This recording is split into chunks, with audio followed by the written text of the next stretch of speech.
अस्सलामुअलैकुम dear student.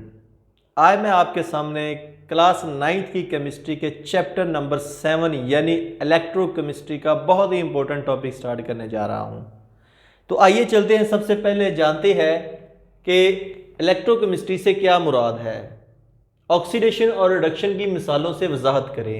ये question exam के अंदर ज़्यादातर लॉन्ग क्वेश्चन के तौर पे पूछा जाता है और बाज़ दफ़ा शार्ट क्वेश्चन के तौर पे पूछा जाता है कि इलेक्ट्रोकेमिस्ट्री से क्या मुराद है, ऑक्सीडेशन क्या है, रिडक्शन क्या है, मिसालों से वजाहत करें। तो आइए चलते हैं।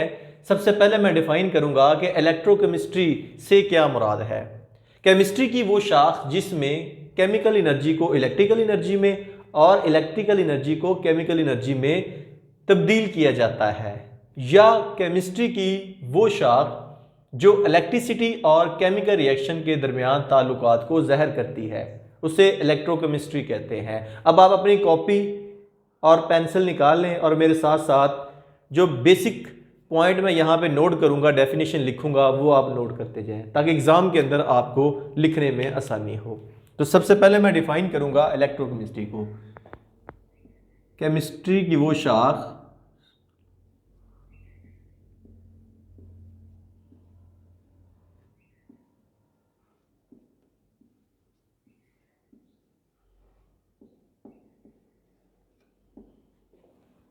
जिसमें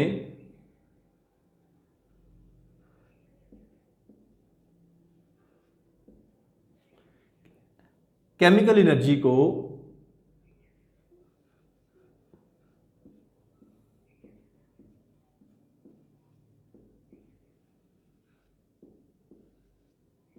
इलेक्ट्रिकल एनर्जी में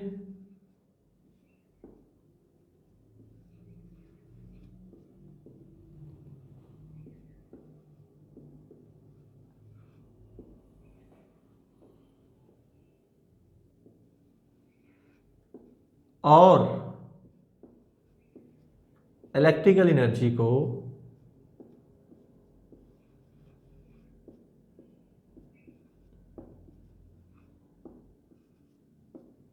केमिकल एनर्जी में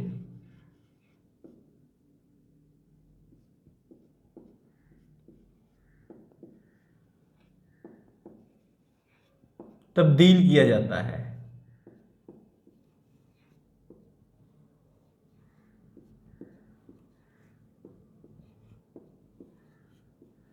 इसे हम इलेक्ट्रोकेमिस्ट्री कहते हैं। या इसकी एक और मैं डेफिनेशन लिखता हूं, या केमिस्ट्री की वो शाख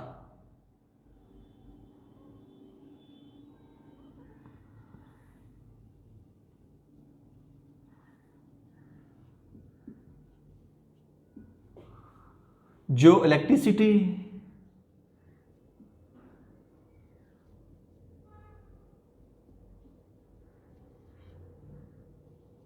और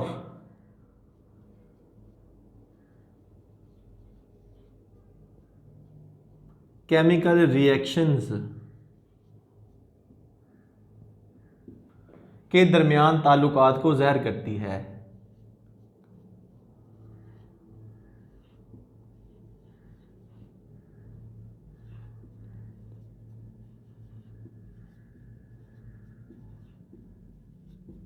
इसे हम इलेक्ट्रोकेमिस्ट्री कहते हैं। और इसमें दो तरह के हम रिएक्शंस पढ़ेंगे, स्पॉन्टेनियस रिएक्शन और नॉन स्पॉन्टेनियस रिएक्शंस। स्पॉन्टेनियस जैसा कि नाम से ज़ाहिर है खुद ब खुद, नॉन स्पॉन्टेनियस जो खुद ब खुद ना हो। तो वो रिएक्शन जो खुद ब खुद वकूअ पज़ीर हो उनको हम कहते हैं स्पॉन्टेनियस रिएक्शंस। और नॉन स्पॉन्टेनियस रिएक्शन से मुराद वो रिएक्शन जो खुद ब खुद वकूअ पज़ीर ना हो बल्कि किसी बैरूनी एजेंट की मौजूदगी में वकूअ पज़ीर होते हैं। ऐसे रिएक्शन को हम कहते हैं नॉन स्पॉन्टेनियस रिएक्शंस। तो ये था पहला पॉइंट कि इलेक्ट्रोकेमिस्ट्री से क्या मुराद है, मैंने उसकी डेफिनेशन लिखी। अब चलते हैं ऑक्सीडेशन और रिडक्शन की मिसालों से वजाहत करते हैं। तो सबसे पहले मैं डिफाइन करूंगा कि ऑक्सीडेशन क्या है।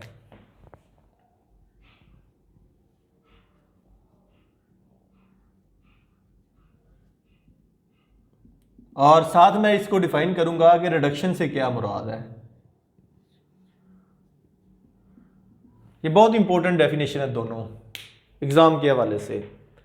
ऑक्सीडेशन से मुराद है किसी केमिकल रिएक्शन में ऑक्सीजन का हसूल या हाइड्रोजन का इखराज या इलेक्ट्रॉन का इखराज ऑक्सीडेशन कहलाता है, जबकि रिडक्शन से मुराद किसी केमिकल रिएक्शन में ऑक्सीजन का इखराज या हाइड्रोजन का हसूल या इलेक्ट्रॉन का हसूल रिडक्शन कहलाता है। इसको मैं यहाँ पे यूँ डिफाइन करूँगा, लिखूँगा ऑक्सीडेशन किसी केमिकल रिएक्शन में ऑक्सीजन का हसूल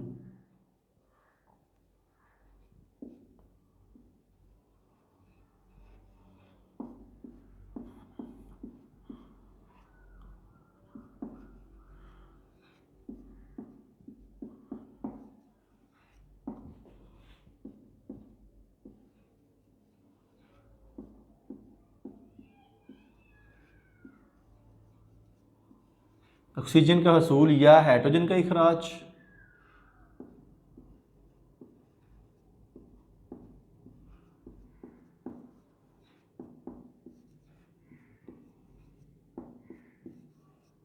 या इलेक्ट्रॉन्स का इखराज।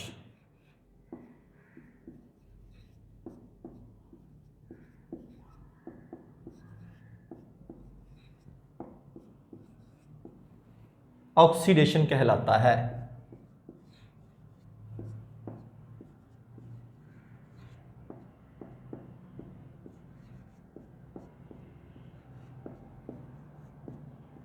ये ऑक्सीडेशन की तारीफ है। इसी का मैं उल्ट करूंगा, रिडक्शन की तारीफ बन जाएगी।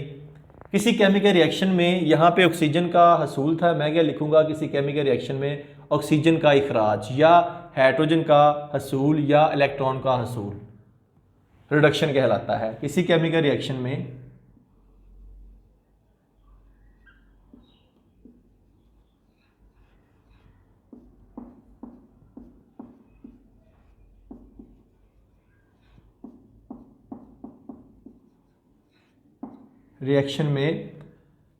ऑक्सीजन का इखराज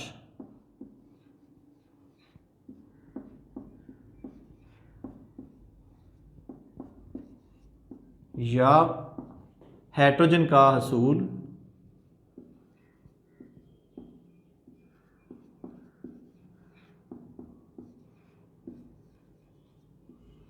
या इलेक्ट्रॉन्स का हसूल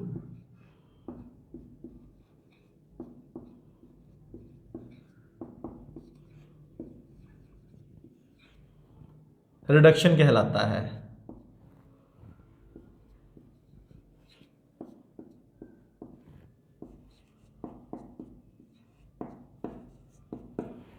तो ये दोनों की मैंने डेफिनेशंस आपके सामने लिखी हैं। तो जब भी आपके सामने कोई केमिकल रिएक्शन हो रहा हो तो उस केमिकल रिएक्शन में ऑक्सीजन, हाइड्रोजन या इलेक्ट्रॉन, इन तीन चीज़ों में से आपने देखना है कौन सी चीज़ उसमें मौजूद है और वो उस केमिकल रिएक्शन के दौरान उसका इखराज हो रहा है या उसका हसूल हो रहा है। इन तीनों में से किसी एक चीज़ को देख के फैसला हम करेंगे कि ऑक्सीडेशन हो रही है या रिडक्शन हो रही है। तो आइए अब चलते हैं मिसालों की जानिब। हम ऑक्सीजन, हाइड्रोजन और इलेक्ट्रॉन तीनों हवाले से देखते हैं कि किसी केमिकल रिएक्शन के दौरान कैसे ऑक्सीडेशन या रिडक्शन होती है या कैसे हमें पता चलता है। तो आइए चलते हैं। तो सबसे पहले मैं यहाँ पे एक और हेडिंग दूंगा कि ऑक्सीजन के हवाले से ऑक्सीडेशन रिडक्शन का मुताला करना। ऑक्सीजन के हवाले से हम बात करते हैं। पहला पॉइंट जो आप पहली फर्स्ट हेडिंग देंगे, ऑक्सीजन के हवाले से ऑक्सीडेशन और रिडक्शन का मुताला।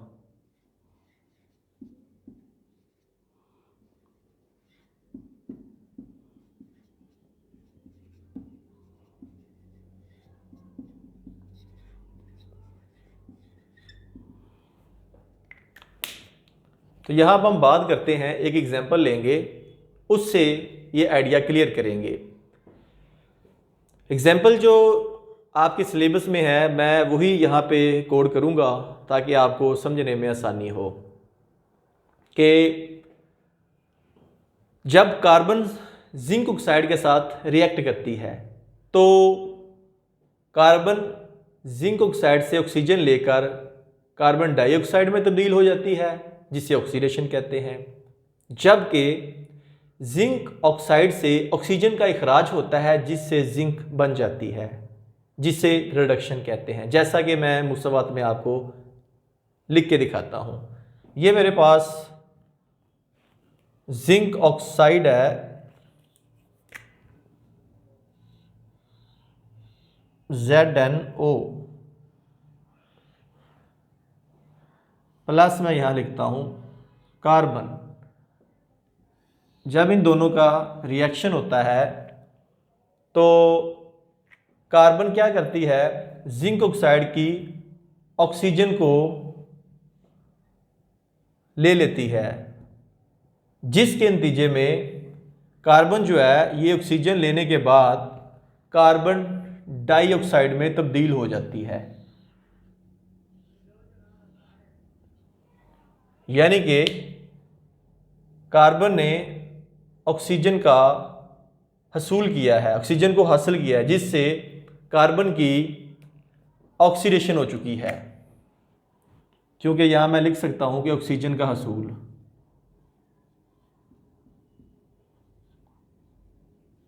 जिससे कार्बन जो है वो कार्बन डाइऑक्साइड में तब्दील हो चुकी है। जबकि अगर आप जिंक ऑक्साइड को देखें, इसमें से ऑक्सीजन का इखराज हुआ है, जिसके नतीजे में बाकी सिर्फ जिंक बच चुकी है। तो यहाँ पे मैं लिखूँगा जिंक Zn, और ये जो जिंक ऑक्साइड है इसको मैं यहाँ पे लिखूँगा कि इसकी हो चुकी है रिडक्शन, यानी यहाँ से ऑक्सीजन का इखराज हुआ है। ऑक्सीजन का इखराज, इस अमल को हम क्या कहते हैं, ऑक्सीजन के इखराज को रिडक्शन।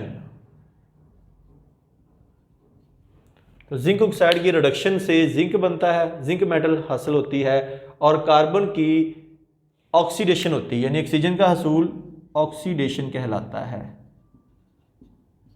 कार्बन की ऑक्सीडेशन हुई, जिससे कार्बन डाइऑक्साइड बन चुकी है। इसी तरह मैं दूसरी एग्जांपल आपको दूंगा। ये तो था ऑक्सीजन के हवाले से। अब मैं बात करूंगा हाइड्रोजन के हवाले से ऑक्सीडेशन और रिडक्शन का मुताला करना।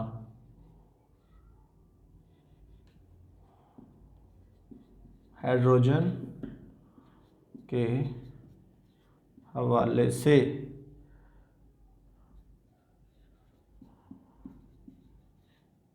ऑक्सीडेशन और रिडक्शन का मुताला। अब इसके लिए एक एग्जांपल देंगे आपको, ताकि इसका आइडिया भी आपको बिल्कुल क्लियर हो जाए। जब क्लोरीन हाइड्रोजन सल्फाइड से रिएक्ट करती है तो हाइड्रोजन सल्फाइड से हाइड्रोजन का इखराज होता है, जिसे ऑक्सीडेशन कहते हैं। जबकि क्लोरीन हाइड्रोजन सल्फाइड से हाइड्रोजन हासिल करके हाइड्रोजन क्लोराइड बनाती है, जिसे रिडक्शन कहते हैं। जैसा कि आपके सामने ये रिएक्शन मैं केमिकल को यानी मुसव्वत की शक्ल में लिखता हूँ। तो ये मेरे पास है जी हाइड्रोजन सल्फाइड, यानी H2S। इसमें मैं क्लोरीन को ऐड करता हूँ, जिससे क्या बनता है, ये क्लोरीन हाइड्रोजन सल्फाइड की हाइड्रोजन को ले लेती है, जिससे बन जाता है HCl, हाइड्रोजन क्लोराइड या हाइड्रोक्लोरिक एसिड भी जिसे हम कहते हैं। तो बाकी सल्फर रह जाती है हाइड्रोजन सल्फाइड की। जब हाइड्रोजन निकल जाती है, बाकी सल्फर यहाँ पे बच जाती है। तो अब हम यहाँ से पे ये देखेंगे किसकी ऑक्सीडेशन हुई है और किसकी रिडक्शन हुई है। सबसे पहले तो हम देखें कि हाइड्रोजन सल्फाइड से किस चीज़ का इखराज हुआ है। आपने कहना है कि इसमें से हाइड्रोजन का इखराज हुआ है। तो हाइड्रोजन का अखराज क्या कहलाता है, ऑक्सीडेशन। तो मैं यहाँ लिखूँगा इस कंपाउंड H2S से हाइड्रोजन का इखराज हुआ है,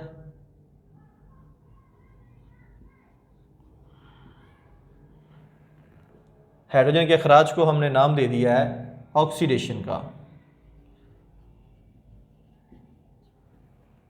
अब क्लोरीन ने ये हाइड्रोजन एक्सेप्ट की है, हासिल की है, ली है, जिससे ये बन गया है HCl। तो मैं यहाँ लिखूंगा हाइड्रोजन का हसूल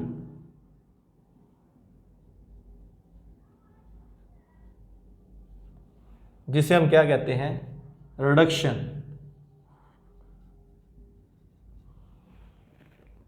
क्लोरीन की रिडक्शन हुई है और हाइड्रोजन सल्फाइड की ऑक्सीडेशन हुई है, जिसके नतीजे में आपने देखा सल्फर और HCl बना है। तो साथ साथ आपने इस इक्वेशन को बैलेंस भी करना है। यहाँ पे बैलेंस करने का तरीका बड़ा आसान है। ये इस फर्स्ट इक्वेशन को अगर आप देखें, जिंक ऑक्साइड, कार्बन, जिंक और कार्बन डाइऑक्साइड। जिंक, इसमें जिंक का एक एटम है, यहाँ भी एक है। ऑक्सीजन का यहाँ भी एक है, यहाँ ऑक्सीजन के 2 एटम हैं। तो इसको बैलेंस करने के लिए मैं इसके शुरू में, जिंक ऑक्साइड के शुरू में क्या करूँगा, बैलेंस करने के लिए 2 लगा देता हूँ। ये बात ऑक्सीजन बैलेंस हो चुकी है। अब इसके साथ जिंक के 2 एटम मज़ीद बढ़ चुके हैं, ये 2 हो चुके हैं। जिंक यहाँ पे 1 थी, तो मैं क्या करूँगा, यहाँ पे भी क्या करूँगा, 2 लगा दूँगा। कार्बन यहाँ पे 1 है, यहाँ पे कार्बन, अब ये बैलेंस हो चुकी है। इस तरह आप इसको देखें, हाइड्रोजन के 2 एटम है, यहाँ पे हाइड्रोजन का 1 एटम है, तो मैं क्या करूँगा, यहाँ पे भी 2 लगा दूँगा HCl के शुरू में। क्लोरीन के अब 2 हो चुके हैं, क्लोरीन के पहले ही 2 हैं। सल्फर 1 है, सल्फर का 1 है, सल्फर बैलेंस है। तो ये दूसरी है हाइड्रोजन के हवाले से ऑक्सीडेशन रिडक्शन का मुताला करना। अब मैं चलता हूँ तीसरे पॉइंट की जानिब, यानी इलेक्ट्रॉन के हवाले से ऑक्सीडेशन रिडक्शन का मुताला करना। इलेक्ट्रॉन के हवाले से ऑक्सीडेशन और रिडक्शन का मुताला करना।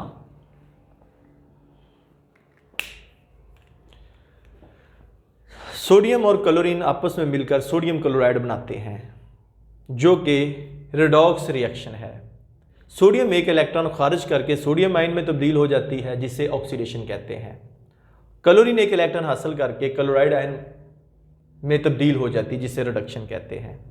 सोडियम आयन और क्लोराइड आयन आपस में मिलकर सोडियम क्लोराइड बनाते हैं, और इस सारे प्रोसेस को, रिएक्शन की मदद से मैं कुछ इस तरह ज़ाहिर करूँगा।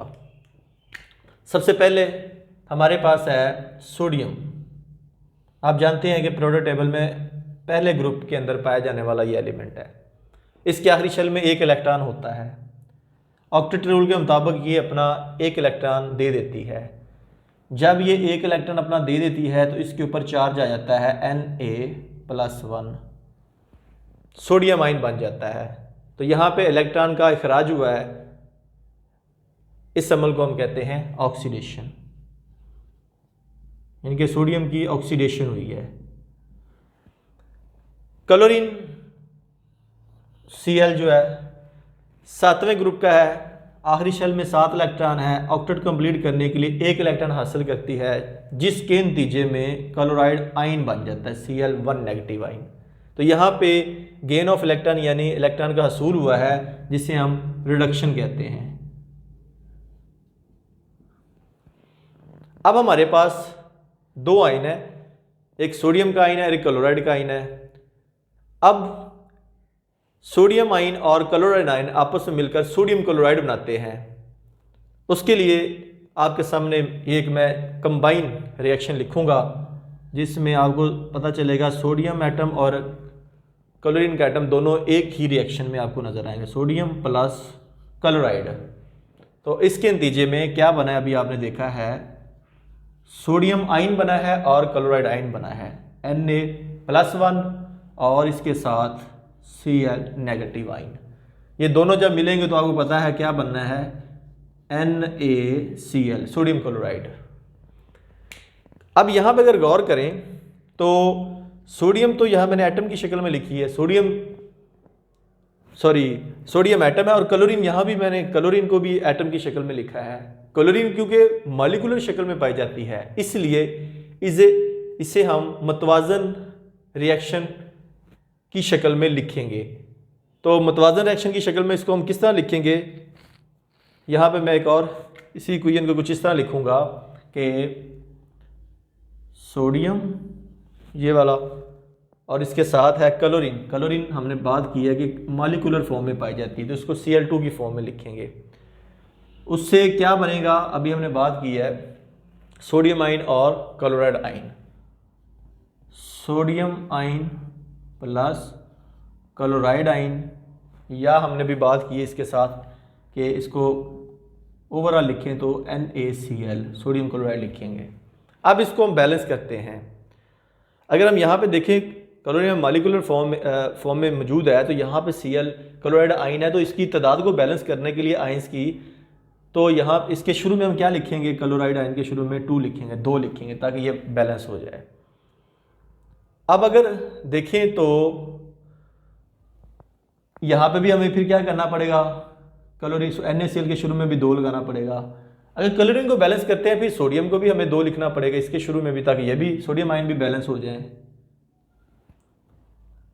तो फिर इस साइड पे भी आपको 2 लिखना पड़ेगा ताकि सोडियम के दोनों साइडों पे एटम बराबर हो जाए।